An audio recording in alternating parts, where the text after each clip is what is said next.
Hi guys, Stephen Tong here. So I wanted to talk to you a little bit today about activating the bum during exercises, because we all know our clients love a good booty. They like to get some toning going on the bum, and they love to feel their glutes the next day. Okay, so I want to go through a little bit about how you can more effectively incorporate exercising the glutes into some of the exercises you already do. So the first thing you need to consider is that muscles are activated by stretch. Okay, so when you stretch a muscle under tension, then that's going to get the best result in activating the muscle fibres within that muscle. It's going to get more recruitment. So that means that if we're going to work the bum to a greater extent, we need to give it a greater stretch. Now, what better way to do that than in all three planes of motion? So if we want to make something more functional and we want to give the glutes a better stretch, then we can do it in 3 dimensions.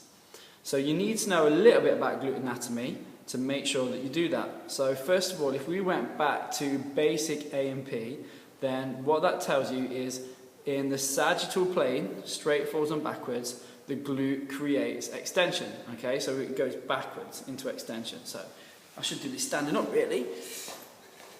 So the glute creates hip extension this way. Okay. Now we also know from anatomy books that the glutes also create abduction. Okay, so we get movement in the frontal plane out to the side.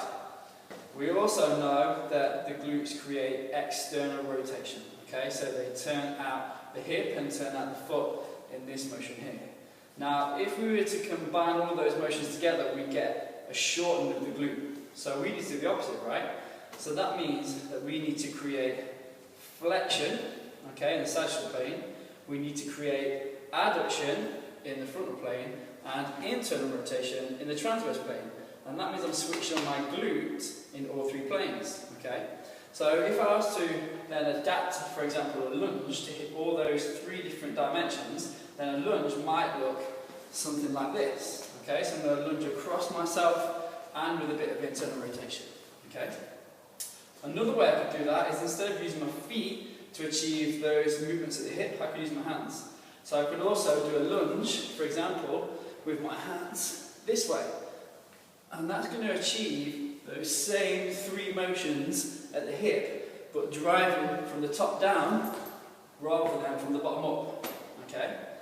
So that's how a lunge might be adapted. If we were to apply the same kind of thing to a squat, well, that means that I might go slightly narrower, I might internally rotate, and I might go nice and low through here. Okay?